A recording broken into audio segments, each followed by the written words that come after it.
쿼터가 있고 이제 국제적으로 몇 개가 있거든요.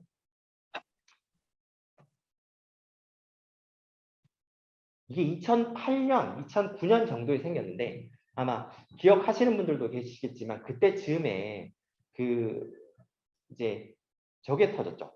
그러니까 월가에 뉴욕에 사실은 경제 위기가 터졌어요. 예전 같으면 우리가 소위 이제 나라가 무역을 하잖아요.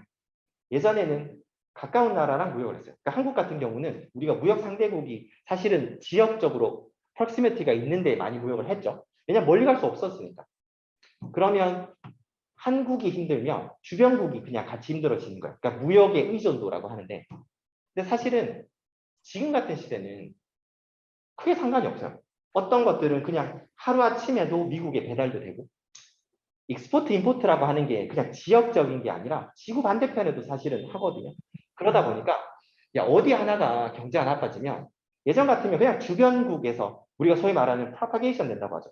요 옆에 바로 옆 인근 국의 영향을 받고 이게 퍼져나가는 행태인데 이제는 더 이상 그런 게 아닌 거예요. 그러니까 2008년에 경제위기가 터지고 나니까 야 미국에 월가의 경제위기가 터졌는데 아프리카에 말도 안 되는 나라가 힘들대. 혹은 예전에 이제 그 유럽의 아이슬란드에 이렇게 볼케이노가 터졌어요. 화산이 터지고 나니까 그때 유럽 전체 공항, 유럽 전체가 그냥 다 셧다운이 됐거든요. 이게 분진이 날아다니다 보니까 그러면 비행기가 못 떠요. 그래서 전체 유럽 전체가 거의 한 달 동안 못 뜬 적이 있었는데 아프리카에 비행기가 안 뜨니까 미국의 꽃값이 올라가. 그러니까 이게 예전에는 사실은 무역 자체가 인근국에 있었으니 이게 안 생겼을 텐데 이제는 너무 다른 거예요. 그러다 보니까 소위 말하는 이렇게 말하거든요. 전 세계가 하이퍼 커넥티드 됐어. 그러니까 그냥 어떻게 바로 직접 연결이 되는 게 아니라 그 이상의 개수로 연결이 그냥 되는 거예요. 보이지 않는 것들로. 자, 이러면 뭔가가 생겼을 때 대응을 예전 같았으면 내가 2번 떨어져 있어. 그러면 내가 한 번 떨어질 때까지 나는 괜찮잖아. 그리고 난 뒤에 나 가까이 왔었을 때 하면 되거든요. 근데 이제는 뭐 어디에 뭔가 터졌을 때 어떻게 해야 될지 잘 모르겠는 거니까 어떤 영향을 내가 받을 수 있을지 모르기 때문에 그게 이제 월가에 터지고 난 뒤에 특히나 선진국들은 그나마 괜찮아요. 그러니까 예를 들어 우리가 소위 말하는 뭐 보유금도 가지고 있기도 하고 경제 자체가 탄탄하기 때문에 근데 개도국들은 그냥 어딘가 갑자기 툭 부러지면 이거 부러지는 것 때문에 다른 게 쫙쫙쫙 다 넘어지는 거예요.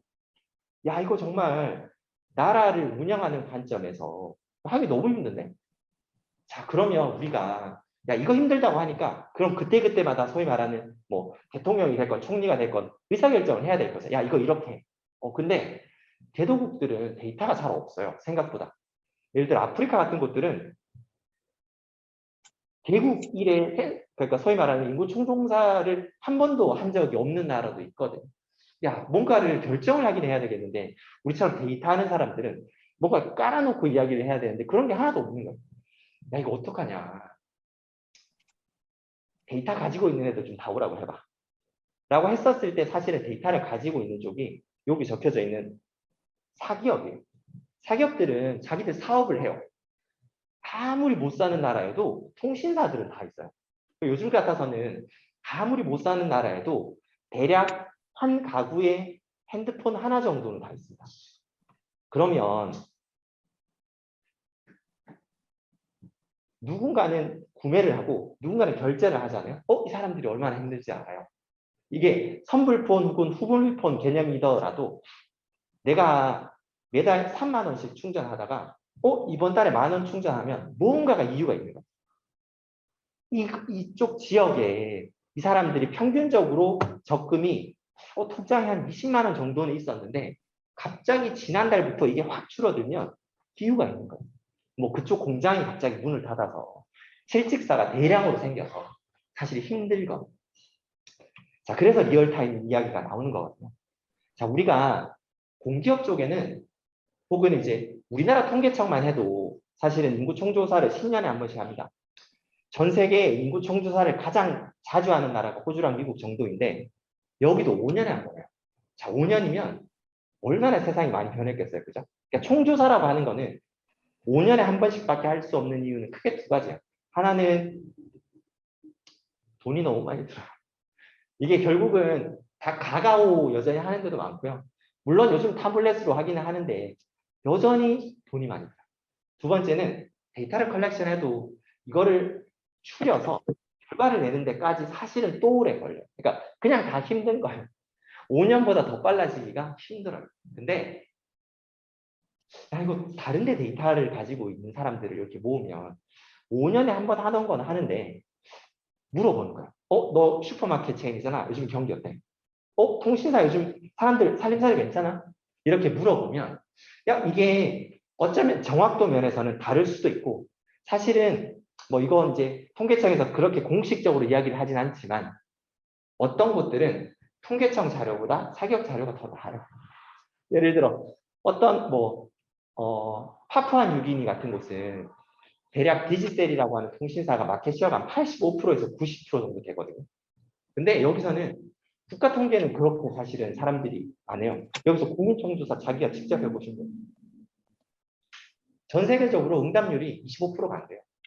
다시 말해서 10명 중에 2명도 답을 안 하는 설문조사이거든요. 물론 그걸 가지고 컨피던스 레벨을 계산을 하고 그걸 가지고 애큐러시를 모델링 하지만 여전히 누군가는 80%의 고객 수에 대해서 물론 그 사람에게 물어보지는 않았죠. 이걸 이제 저희가 소위 말하는 야 이게 액티브하게 데이터를 물어왔느냐 혹은 그냥 패시브하게 듣기만 했느냐라고 두 가지를 구분하긴 하지만 그럼에도 불구하고 사실은 커버리지가 되게 다르거든요.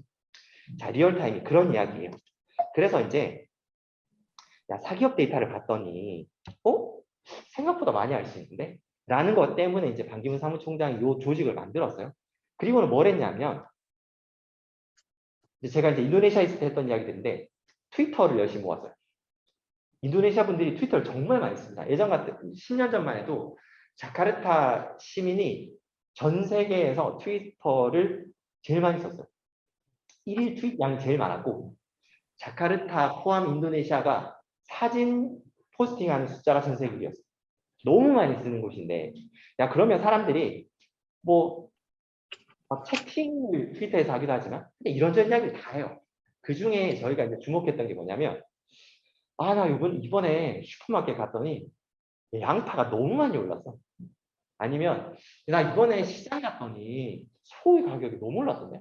야 지난주만 해도 한 근에 얼마 했었는데 한 10% 정도 오른 것 같아. 이런 이야기들도 한다는 거죠. 아 그래? 이것 좀 모아볼까? 그래서 저희가 키워드를 이렇게 줄였죠. 야 양파. 사실 10개로 시작했어요.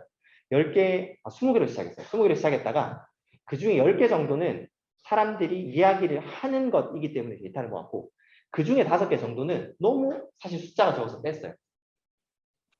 근데 여기서 이제 중요한 게 여기 보시면 있는 고추가 되게 나라적으로 중요한 거고 그리고 이제 아얌이라고 하는 닭고기가 되게 중요하거든요. 나라에서는 인도네시아에서는 이걸 모아서 봤죠. 야 일단 고추랑 닭고기 뭐 예를 들어 들어간 트윗을 다 모아 공개 트윗을 그리고 여기서 가격에 대해서 이야기한 거 다 추려. 그리고 가격은 에볼루션 한다는 그러니까 어제 가격에서 뭐 3% 올랐어요. 아니면 더 올랐어요. 그리고 이제 사람들이 가격이 오르면 열심히 떠들어요. 근데 가격이 내리면 아무도 이야기를 하지 않아요.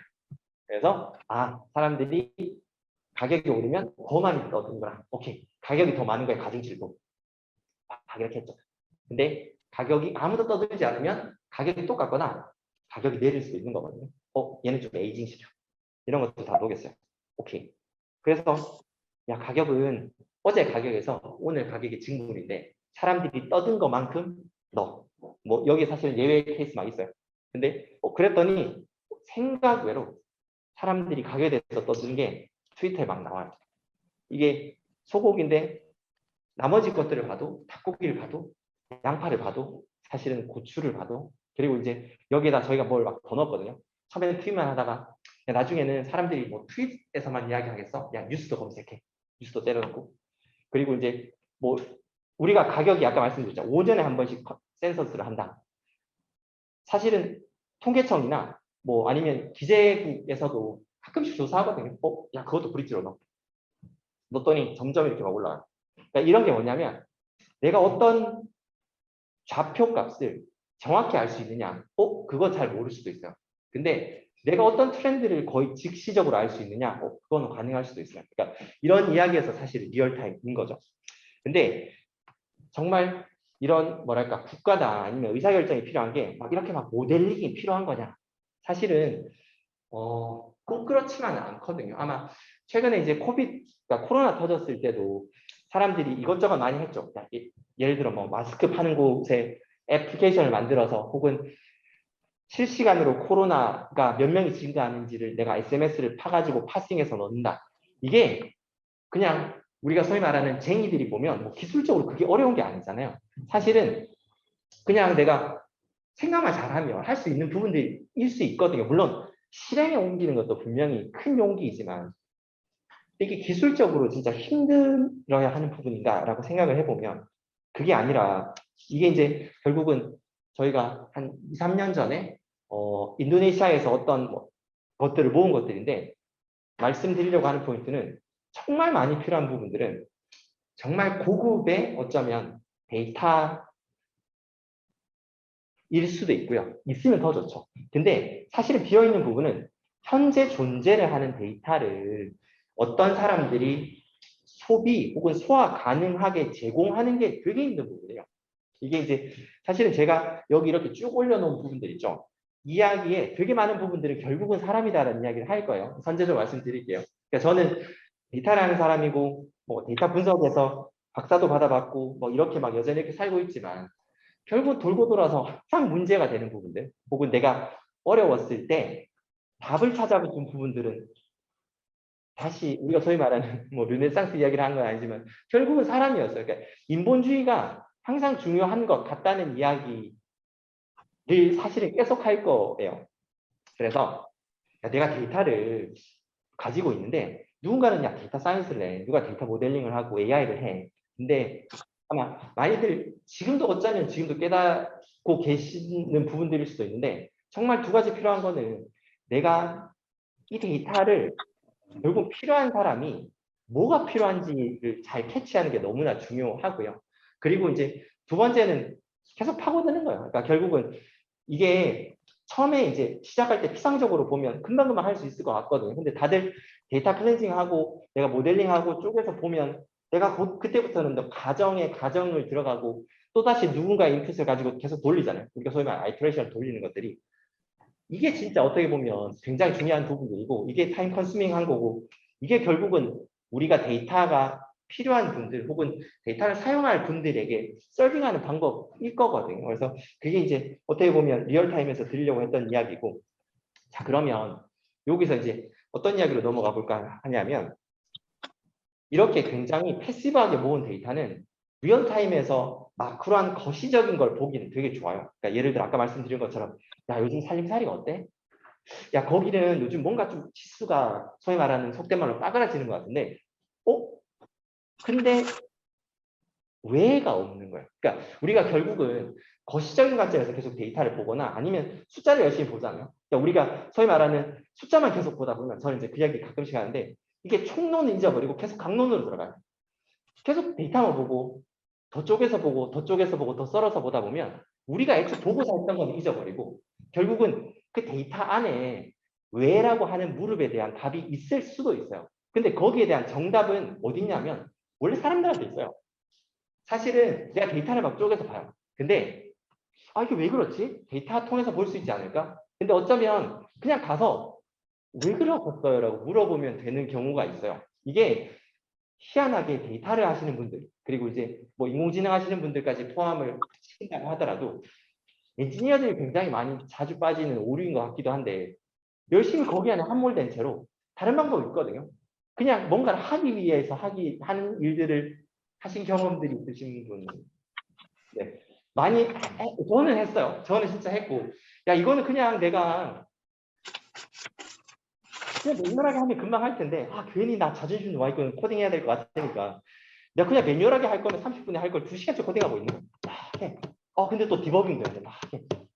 그리고 났더니 똑같이 왜냐하면 이렇게 매뉴얼해도 되는 건데 그러니까 마치 그런 것처럼 정답은 사실 굉장히 쉬운 곳에 있을 수도 있거든요. 그래서 제가 예전에 있었던 곳에 데이터를 보시는 분들이 있었고 다르게 같이 있었던 분들은 그러니까 우리가 소위 말하는 anthropology 하는, 그러니까 우리가 인류학자라고 하죠. 저는 인류학자 너무 존경하거든요. 그러니까 제가 존경하는 부류가 두 가지가 있는데 한쪽은 anthropology 하시는 분들, 다른 분은 디자인 하시는 분들. 이 사람들은 집요하고 이 사람들은 문제의 항상 근본이나 근원에 사실은 도달하려고 애초 그게 본인들의 직업인 사람들이라고 저는 생각을 하는데, 물론 디자이너들은 문제를 해결하기 위해서 태어나고 그러기 위해서 사실은 본질까지 가시는 분들이고, 엔트로폴로지 하시는 인류학자들은 똑같죠. 사실은 뭐 어떤 문제를 해결한다기보다는 그 질문에 대한 답을 찾고 싶으신 분들이잖아요. 그래서 저도 예전에 사무실에 엔트로폴로지 하시는 분들 보면, 그러니까 저희는 막 이래요. 데이터를 막 모아요. 막 퀴즈 막 분석해요. 아, 이렇지 않을까? 이렇지 않을까? 이 사람들은 그냥 가서 한 3일 동안 거기서 먹고 자요. 물어봐요. 이 사람들 정말 제 지역에 가요. 아무 약속도 없이. 그리고 서성대요. 막 물어보거든요. 야, 너 오늘 어떡할 거야? 나 그냥 모르는 사람 집에서 오늘 자요. 또 자요. 그냥 물어봐요. 그리고 한 일주일 뒤에 돌아와서, 야, 이건 이런 거래. 라고 이야기를 해요. 그게 필요한 걸 수도 있어요. 그러니까, 근데, 물론, 우리가 마크로하게 봤을 때 트렌드 어나리시스를 하면, 아까 말씀드렸던 것처럼 누군가가 가지고 있는 데이터를 가지고 패시브하게 물어보는 거잖아요. 아니, 패시브하게 답을 찾는 거잖아요. 그러면 사실은 리소스는 적게 들어요. 그리고 빨리 찾을 수 있어요. 그러니까 핀포인팅 하긴 좋고 트렌드 어나리시스 하긴 좋은데, 우리가 원하는 깊이의 답을 찾을 수 있느냐라고 하면 사실 그게 쉽지는 않거든요. 근데 우리가 소위 말하는 포커스 그룹 인터뷰라고 하죠. 그러니까 FGI나 포커스 그룹 디스커션이라고 해서 FGD를 하는데 사람들 모아놓고 열심히 묻잖아요. 물론 FGD를 하거나 FGI를 할 때는 내가 묻고자 하는 것들을 되게 중립적인 입장에서 설문조사를 잘 만들어야 돼요. 그러니까 내가 묻고자 하는 방향으로 몰아서 물어서도 안 되고, 그죠? 그러니까 그 사람들이 답을 할 수 있는 인터뷰 서베이 디자인을 하시는 학문도 존재를 하는데, 물론 그것도 쉽지는 않지만, 자, 이런 것들은 분명히 리소스 인텐시브 하기 때문에 우리가 간헐적으로 사용을 할 수 있는 거예요. 결국은 우리가 이런 것들을, 야, 어떻게 내가 탑다운으로 내려오는 마크로 어널리시스랑 바텀업으로 올라가는 마이크로한 것들을 잘 머징할 수 있지? 사실 이런 것들이 제가 처음에는 뭐랄까요? 이해를 잘 못했거든요. 나 데이터 보면 되지. 그러니까 저도 막 박사 받았고, 야, 난 트위터 분석에서 박사를 받았는데 트위터 분석하러 갔었어요. 그리고 저는 그리고 나서 이제 그 통신사에서 1년 정도 포닥을 냈거든요. 그러니까 내가 통신 데이터를 분석을 해서 포닥을 연구소에서 선임이었는데, 통신 데이터를 분석을 하래요. 저 다 볼 수 있을 것 같았거든요. 근데 정답은 사실은 거기 있는 게 아닌 거죠. 그러니까 사실은 정답이 거기 있다고 믿는 게 굉장히 어떻게 보면 착각인 거였고, 결국은 내가 이 사람들을 이해를 못한 거는 내가 부족한 거였고, 그리고 이 사람들이랑 어떻게 일을 같이 할 수 있나? 결국은 굉장히 많이 시간을 보냈던 것들은 모두가 다 아시는 상대방의 언어로 이야기하는 거, 그리고 저 사람이 어떤 방식을 가지고 어떤 결과값들을 가지고 왔을 때 내가 그걸 어떻게 잘 이해를 하고 내가 하는 것에서 잘 녹여낼 수 있는지에 대한 프랙티스가 필요한 거거든요. 그것도 사실은 그냥 우리가 소위 말하는 엔트로폴로지 하시는 분들, 뭐 물론 그 사람들 똑같겠죠. 서로 간에 이래요.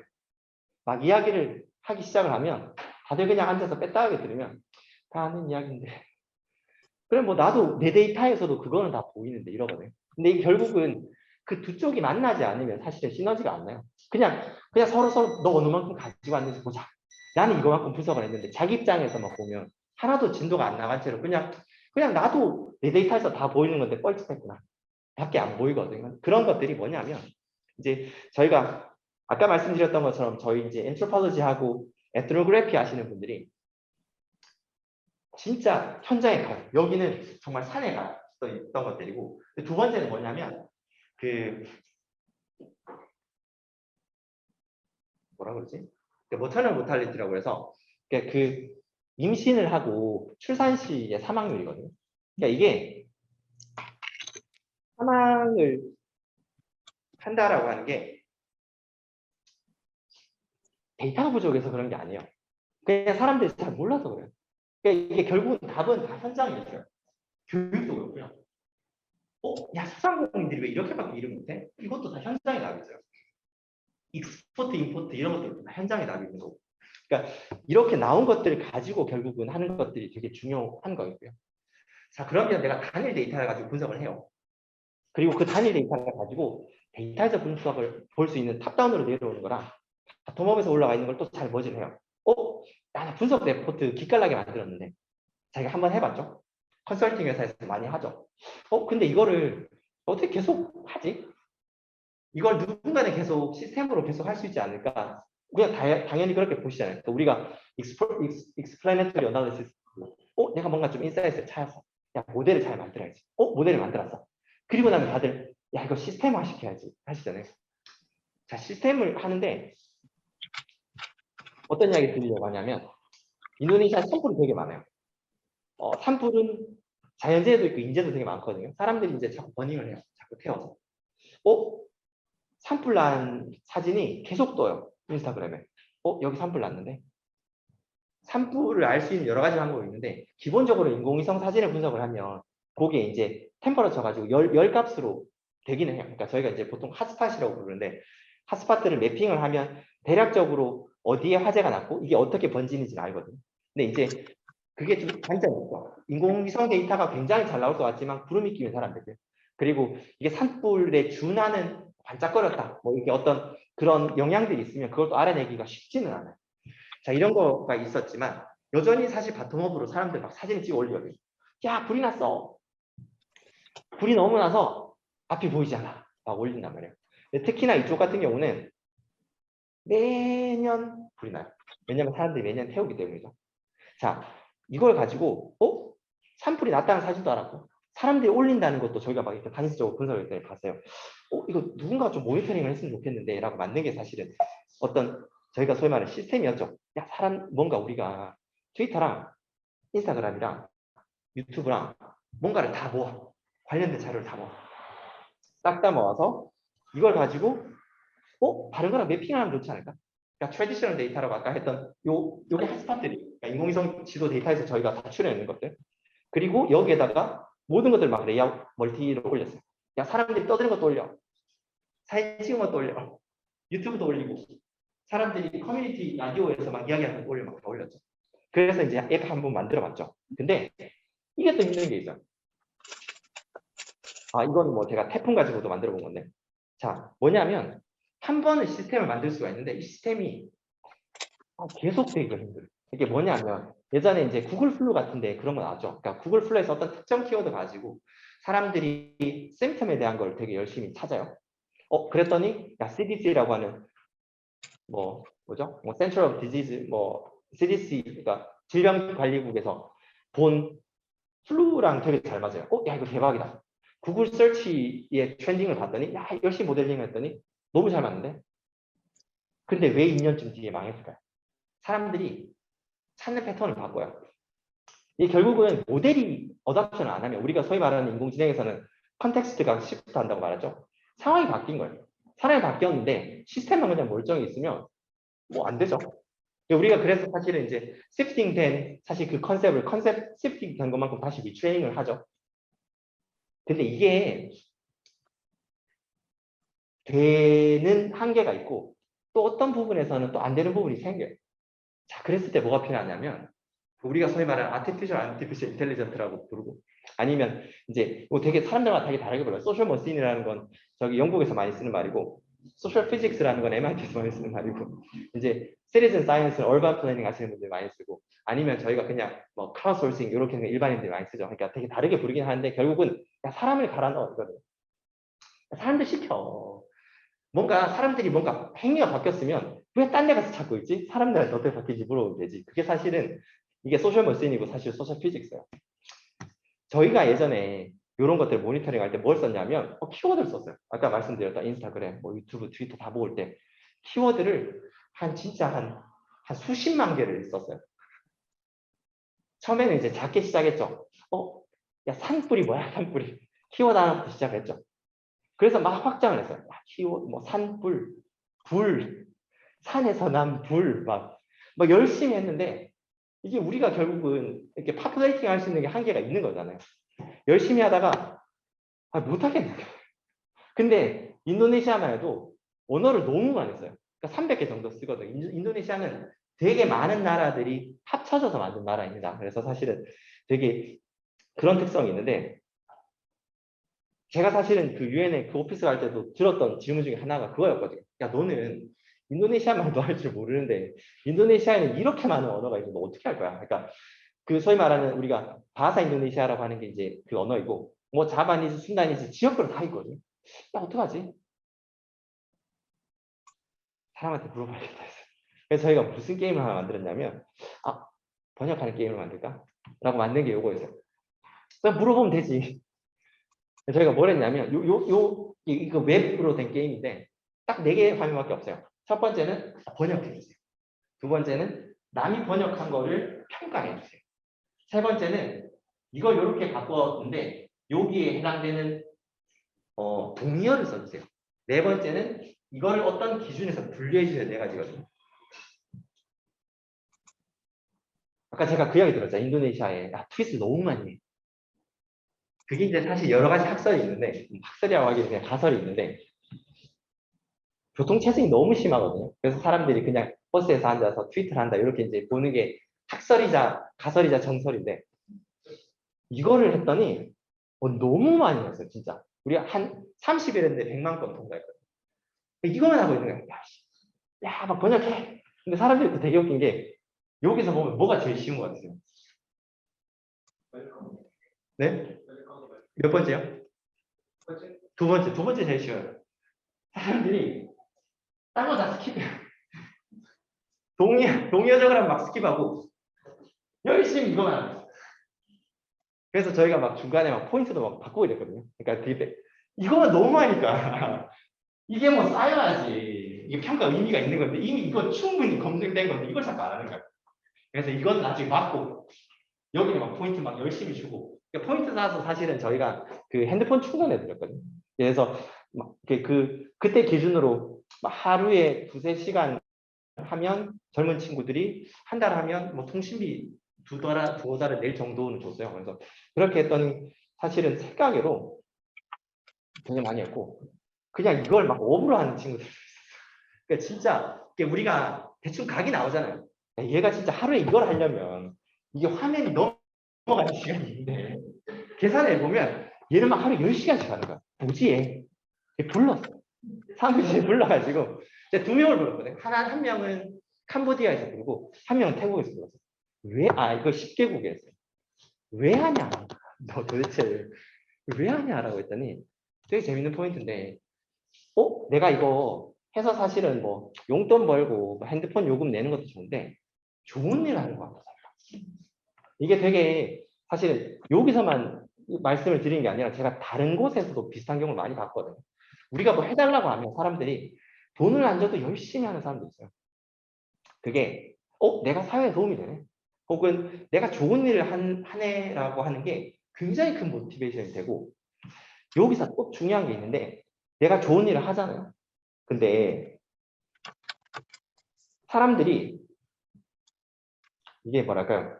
좋은 일을 아무리 하는 게 좋다고 해도 이게 어느 순간 지치거든요. 지칠 때 필요한 게 뭐냐면 피드백이 필요해요. 뭐 우리 조직 관리에서 똑같죠? 사람들이 우리 조직원이 지쳐 피드백을 줘야죠. 열심히 너 잘하고 있어. 똑같은 건데 내가 뭐 약간 야 이거를 막 했어요. 고맙다라고 하거나 아니면 저희가 이제 재난재해 났을 때 많이 해봤는데 야 너 집 앞에 도로가 얼마만큼 잠겼는지 찰랑찰랑 요거 좀 이야기해봐. 아니면 아까 전에 말씀드렸던 것처럼 산불이 났으면 매일 아침 너 일어날 때 사진 찍어가지고 우리가 가시성이라고 하죠. 그러니까 비지빌리티가 어느 만큼 나는지 사진 좀 찍어봐라고 하면 그런 것들이 실질적으로 사용돼서 요게 뭔가가 좋아지는 걸 느끼면 계속해요. 근데 그걸 잘 안 하잖아요. 사람들은 에이 해도 소용없네. 이러면서 그만하는 거죠. 요게 사실은 사회학적으로도 의미가 있고 되게 사실은 여러 가지 의미가 있죠. 그래서 그런 것들을 좀 해봤고. 자, 근데 어떻게 계속하지 우리? 이게 결국은 우리가 계속 통신비를 주면 할 수도 있고 근데 통신비는 우리 돈을 태우는 거잖아요. 특히나 사실은 이제 유엔이나 이런 쪽은 돈 태우는 거에 대해서 되게 관용이 높아요. 그래서 열심히 돈을 태우더라도 좋은 일 하면 되지. 돈은 누군가가 주니까 라고 방출되고 이러면 안 되는데 있는데 근데 이제 그럼에도 사실 이게 서스테이너블리티가 있느냐라고 봤었을 때 아까 말했던 누군가의 동기를 준다. 혹은 내가 뭘 하고 있다는 사실에 대해서 다른 사람들이 알아준다. 하는 게 굉장히 큰 동기거든요. 야, 이걸 어떻게 알 수 있지? 이게 이제 비저빌리티랑 어카운터빌리티라는 이야기인데, 내가 하고 있다, 아니면 누군가가 했다는 것에 대해서 모든 사람들이 알 수 있는 방법이 뭘까? 가 사실은 제가 되게 큰 고민이었어요. 이게 이제 제가 유엔 때려치우고 이제 딴 일 한 거죠. 그게 이제 블록체인 이야기였죠. 블록체인이 막 야, 크립토 찍고 이런 게 중요한 게 아니라 블록체인에 대해서 나는 1부터 5, 5는 능숙자인데 3 이상이다. 자, 그러면 그러니까 블록체인이 딴 게 블록체인이 아니라 사실은 그냥 이렇게 봐도 되거든요. 예를 들어 여기 뭐 구글 드라이브 같이 쓰시잖아요. 우리가 공유 폴더. 공유 폴더가 그냥 누구나 접근할 수 있는 공유 폴더로 그냥 해볼게요. 그러면 거기 들어가면 뭐 예를 들어 뭘 한다고 할까요? 모든 사람들이 하는 행위가 거기 있는 공유 폴더의 특정 파일에 그냥 엑셀에 다 그냥 쓰여진다라고 해볼게요.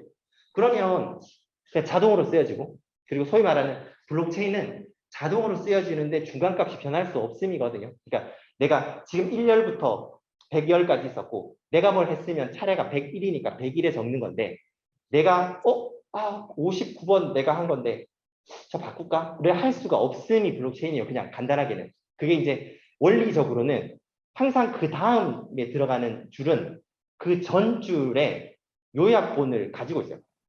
그리고 또다시 102번은 101번까지의 요약본을 가지고 있어요. 그러니까 우리가 소위 말하는 그냥 엔지니어링 용어로는 해시 값을 가지고 있거든요. 그러니까 중간 값을 바꾸면 그 뒤에 것들이 해시 값이 다 어그러져요. 왜냐하면 요약본이 다 틀어지니까. 그래서 이게 정확성이 맞으려면 중간 거를 누군가가 바꿀 수 있다라고 하면 이걸 다 끝까지 다 바꿔줘야지 이게 정합성이 안 깨져요. 근데 이걸 다 바꾼다가 현실적으로 불가능하다 이거든요. 블록체인은. 그게 이제 우리가 소위 말하는 51% 어택이라는 게 있는데 그냥 다수가 그냥 맘먹고 다 바꾸면 바꿀 수는 있어요. 근데 그게 아니면 현실적으로 불가능하다인데 그러면 블록체인이라고 하는 매개체에 내가 뭘 했음? 내가 좋은 일 했음? 아니면 내가 우리 집 앞에 이렇게 물이 차다는 걸 보고를 했음? 물론 내가 사진을 찍어서 올릴 수 있죠. 근데 사람들한테 중요한 거는 내가 사진을 찍어서 올렸고, 그리고 내가 찍어서 올린 사진이 뭐 강남구청에서 픽업을 해서 그거 가지고 고친 게 중요한 거예요. 이거에 대한 어카운터빌리티랑 이거에 대한 사실은 비저빌리티를 만들 수 있는 게 저는 어느 정도는 블록체인이라고 생각을 했거든요. 사실 그래서 블록체인 가지고 이것저것 했던 것들이 있고, 그래서 이제 중요한 이야기는 블록체인은 뭔가 되게 대단한 기술이 아니에요. 사실은 블록체인이 나온 지는 그 개념적으로는 이게 힘들어서 그랬었지. 그냥 모든 사람들이 공유 파일에 다 같이 똑같은 걸 보고 싶으면 예전부터 다들 원했던 것이거든요. 그러니까 우리가 소위 말하는 뭐 국가나 혹은 이제 그 유엔 쪽 영역에서 보면 되게 누군가의 데이터는 소스는 하나인데 이걸 가지고 야 A 열만 추렸더니 이거, B 열만 추렸더니 이거, 혹은 야 이건 오늘 찍은 데이터, 이건 내일 찍은 데이터, 우리가 소위 말하는 PPT 만드는데 파이널 오브 파이널 이렇게 만들듯이. 근데 이게 뭔가가 누군가는 파이널을 보고 있고 누군가는 파이널 오브 파이널을 보고 있고 누군가는 파이널 오브 파이널 오브 파이널을 보고 있는 게 문제이거든요.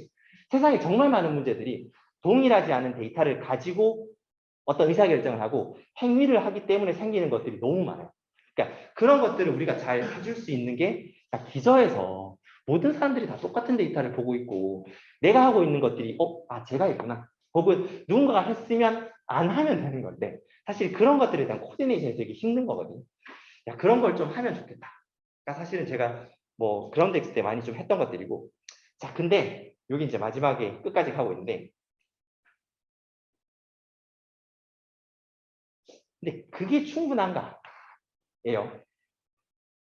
그러니까 이제 에코시스템에 대한 이야기를 하고 그러니까 인파워먼트에 대한 이야기를 하죠. 그러니까 인파워먼트는 오히려 조금 더 뉴트럴한 단어인데, 야 우리가 세상살이가 그냥 다 돈 없어도 되는 사람들만 모여서 살면 뭐 그냥 좋은 뜻이니까 누군가는 뭐 해달라고 하고 누군가는 해주고 아무런 이득 없이 하면 되겠죠. 근데 우리 세상은 그렇게 안 생겼잖아요. 어떤 세상의 능률이나 효율을 가지기 위해서 누군가는 효율적이고 효율적이다라는 건 리소스를 소비함에 따라서 거기에 대한 지불을 하는 경제 구조로 우리가 움직이고 있잖아요. 자, 거기서 다시 말해서 경제 구조가 있다는 거는 결국은 자금과 돈이 흐른다이고 이게 다시 말하면 누군가는 돈을 벌고 누군가는 돈을 주는 구조인 거예요. 기업이 우리가 소위 말하는 뭐 CSR, 자, 뭐 corporate 뭐 social responsibility, 돈을 주기도 해요. 야, 너 힘드니까 우리가 만든 이 상품들 가져가서 좀 못 사는 사람들도 도와줘. 가 전체 세상을 움직이고 있지는 않거든요. 그리고 이제 유엔이나 이런 쪽에서는 그런 얘기 많이 해요. 우리가 PPP라고 하는데 Public Private Partnership이라고 해서 야, 공이랑 사실은 사랑 좀 같이 해야지 전체 사회를 움직일 수 있을 만큼의 임팩트를 만들 수 있겠다. 그렇게 하려고 하니까 회사는 잠깐 들어와서 좋은 일을 일회성으로 할 수 있겠는데 우리가 이거만큼의 리소스를 투여를 한다. 계속. 근데 버는 건 없어. 회사가 할 이유는 없는 거예요, 사실은. 이쪽은 영리 집단인 거고 그 영리 집단에는 투자자가 있는 거고 스테이크홀더도 있는 거고 너희 내 돈 가지고 가서 왜 계속 그냥 그렇게 물론 소셜 리스판시빌리티라고 하는 선 안에서는 할 수 있겠지만 우리가 정말 야 크게 한번 세상에 임팩트를 줘볼까라고 하는 큰 규모의 에코시스템을 만들려고 하면 그 잘 안 보여. 야 BM을 만들어 볼까? 자 이게 이제 최근 또 몇 년간 고민이었거든요. BM을 만들어 보자. BM은 그냥 내가 어떤 행위를 했다를 가지고 주고가도 돼요. 그러니까 결국은 무언가의 레코드가 있는 걸 가지고 사실은 상호 간에 관계가 생기는 거고 정산이 생기는 거거든요. 이거 뭘 해보지? 그러니까 최근에 이제 고민이고 몇 장 더 이야기하다 이제 끝낼게요. 이게 이제 저희 엔터프라이즈 블록체인에서 하고 있는 이야기들인데 저희는 이런 이야기예요. 미래 사회는 사람들이 어떻게 살지? 여기 뭐 키워드라고 적힌 것들은 야, 예전처럼 혹은 이제 지금의 시대나 사회가 사람들이 그냥 뭔가 한 직장에서 45년 동안 일하다가 월화수목금으로 계속 일하다가 돈을 받는 시대는 점점 더 줄어들고 있지 않을까? 사람들은 투잡도 하고 쓰리잡도 하고 부캐도 하고 부캐하다가 잘 되는데 본캐로 되고 약간 우리가 이런 세상이라고 하면 뭔가 사람들이 이렇게 살아가는 세상에서 다양한 재능이나 하고 싶은 것들을 다양화시켜서 사는 세상에 맞춰서 뭔가를 좀 해보자. 그러니까 우리가 소위 말하는 저 이제 긱 이코노미 뭐 이런 이야기 많이 하죠. 긱 워커 혹은 뭐긱 경제.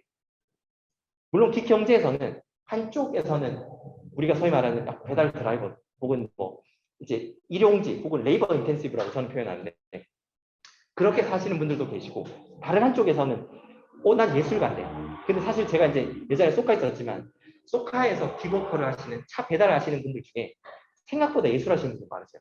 이 사람들은 뭐냐면 내가 연극 연습을 해야 되겠고 혹은 내가 어떤 예술 연습을 하는데 어떤 특정 시간에 딱 맞춰서 일을 할 수는 없는 거예요. 나는 되게 연극 연습을 하는 게 주간에 하지만 6시에 끝날 수도 있고 8시에 끝날 수도 있고 그래서 내가 카페에 일을 하고 싶은데 카페 사장님한테 나는 7시부터 일할 수 있습니다 라고 말을 못하는 거예요. 이 사람들은 그냥 온디맨드로 된 일들을 하실 수밖에 없는데 소카가 그런 일들을 제공을 해드리거든요. 차 배달해 주세요라고 하는 앱에 뜨면 잡아서 가는 거예요. 그러니까 소위 말하는 나머지 배달이랑 좀 비슷한 것들이 있는데 야 이런 사람들이 이런 세상들이 된다라고 하면 우리가 조금 더 다양하게 봐도 되지 않을까? 그리고 누군가는 그냥 한 직장에서 계속 일하고 있는 사람보다 그냥 다양하게 일하는 사람들이 더 많아진다라고 하는데 사회적으로 보면 지금 여전히 어떤 사회 시스템, 당장의 재무나 금융 시스템만 보면 너 정규직이야? 그러면 돼. 이거든요. 너 기구워커야? 아니면 너 그냥 부업으로만 살아? 너는 사대보험 있어?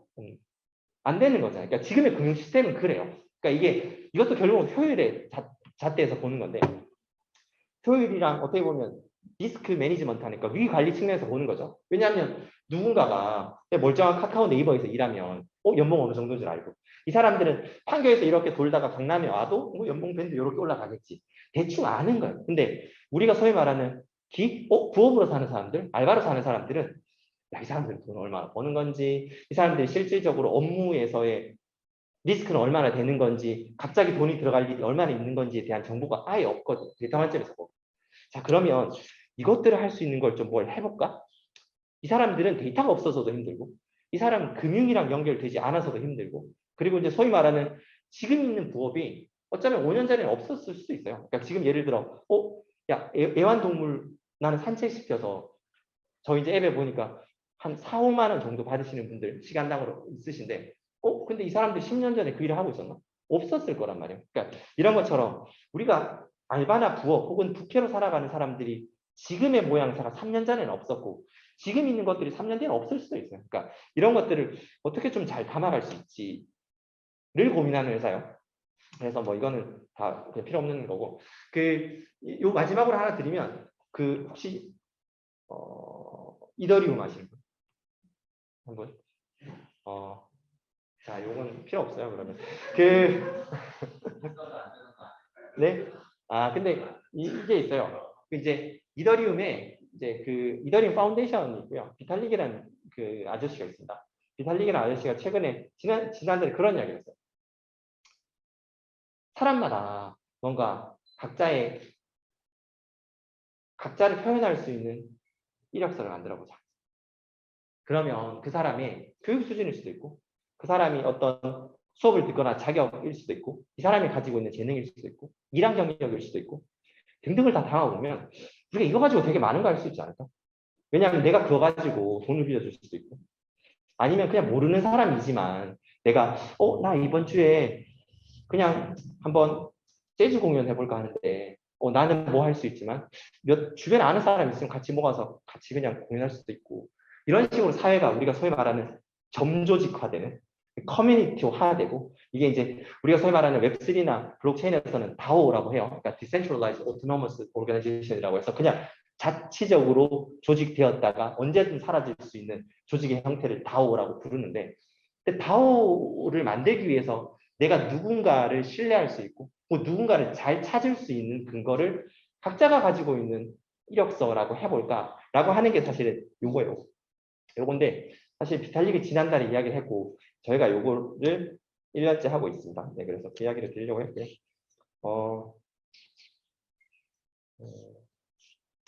뭐 네, 시간이 많이 없으니까 안녕. 넘어갈게요.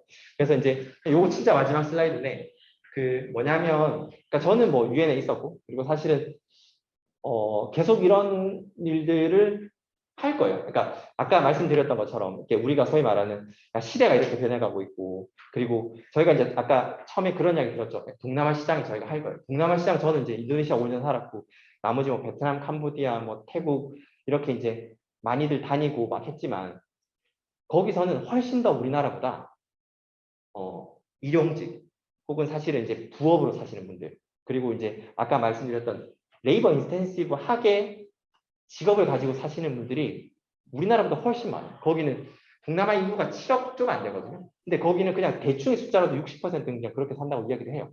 그러면 한 3억 명쯤 돼요. 근데 이 시장에서는 사람들이 아까 말씀드렸던 것처럼 똑같이 금융 혜택을 못 받고 있는 분들 굉장히 많으시거든요. 그러니까 우리가 포용적 금융이라고도 이야기를 하고 그냥 영어로는 Financial Inclusion이라고 이야기를 하는데, 이런 사람들에게 금융의 혜택을 어떻게 잘 받게 해줄 수 있지? 금융하는 사람들은 자기가 리스크를 계산 가능할 수 있지 않으면 돈을 빌려줄 요만큼의 의미도 이유도 없어요. 근데 이 사람들이 충분히 얻을 만큼 빌려줘도 되겠다는 계산이 되면 빌려줄 수 있는 사람인 거고, 저희들 입장에서는 이 사람이 어떤 재능이 있고 그래서 어떤 가능성이 있는 사람이고, 단적으로는 야, 너 지난 6개월간 어떻게 돈을 벌었다, 이게 정말 큰 금액이 아닐 수도 있고 이 사람들이 필요한 금액은 큰 돈이 아닐 수도 있습니다. 사실은 나는 20만 원 필요한 거고 누군가가 이야기하는 2억이 아닌 거예요. 근데 20만 원이라는 건 나는 매주 그래도 30만 원씩 벌고 있으면 금융회사에서도 10만 원 정도 빌려줄 수 있겠는데 인데, 너무 모르다 보니까 그냥 안 한 사람들이 너무 많거든요. 저희는 이제 그런 것들을 좀 더 신뢰 가능한 형태로 잘 쌓아서 연결을 해 보겠다라는 걸로 이제 하고 있습니다. 시간이 생각보다 짧네요. 그래서 이야기는 이 정도로 하고요. 네.